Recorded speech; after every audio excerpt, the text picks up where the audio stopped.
Imagine a hospital communications network dropping a critical life-saving message just because the server's memory decided to, well, wait in line for a fraction of a second.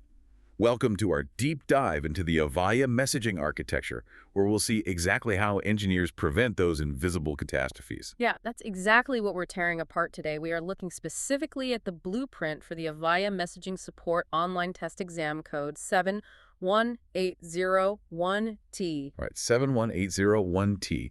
And if you're building the system, your margin for error is basically zero. The exam reflects that. You have 90 minutes to tackle 60-run multiple-choice questions in English. And you need a 67% score to pass, which means hitting exactly 41 correct answers. It's intense. Okay, let's unpack this. We are going to analyze 5 core practice questions, starting at the local server level and expanding out to network security. So question 1 is on local virtualization. I'll read it. If you decide to reserve resources in vSphere, consider. Right, so for this one, options A, which is vCPU for the app server, and B, VRAM for the media store are your correct answers. Because reserving that vCPU and VRAM is like, booking a VIP table at a restaurant. Your core processing and memory never have to wait in line. Exactly. Without those guaranteed resources, the system starts swapping memory to disk during peak traffic, and that creates instant latency. So that makes option C, unlimited CPU shares, and option D, disabling DRS, totally incorrect. Yeah, unlimited shares just do not guarantee dedicated resources when the hypervisor gets heavily congested. You need a locked-in reservation. Okay, so local servers are locked down. Moving to cross-site performance with question 2. Cross-site replication design considerations include.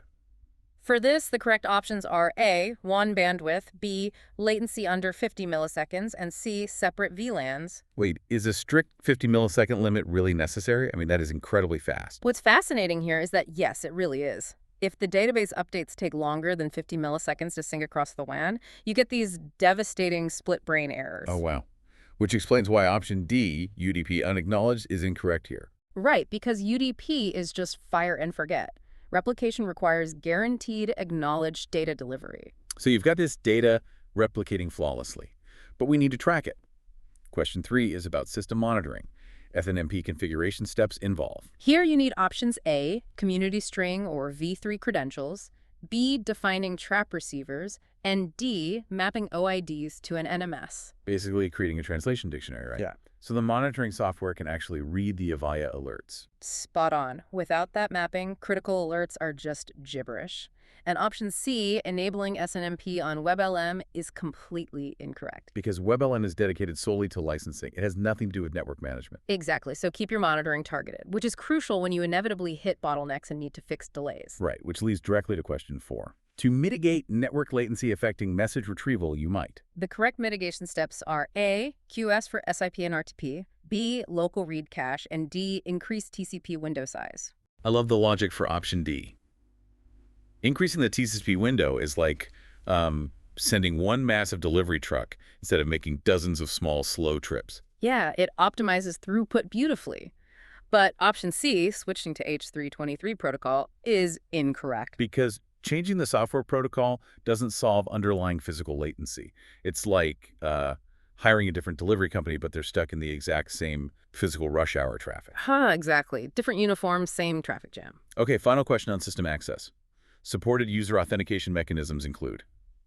For this specific architecture, you are locked into options A, local database credentials, and B, LDIP and Active Directory bind. So that means option C, Radius challenge, and D, OAuth 2.0 are incorrect. Yes, those mechanisms aren't supported here. People often default to them because they're popular elsewhere, but trying to use them will lock you out entirely. So bringing it all together, mastering the 71801T exam means understanding this exact flow. You guarantee local resources, enforce strict replication limits, use targeted monitoring, manage latency, and use directory binding. Yeah, once you grasp the why behind all these rules, navigating the system really just becomes second nature. Definitely. But it leaves me with one final provocative thought for you to ponder. As corporate networks increasingly adopt complex zero-trust architectures, adding intense security checkpoints at every turn, how might those extra layers eventually impact the strict 50-millisecond latency rules required for perfect data replication? That is a very tough balance to strike. Something to mull over until next time.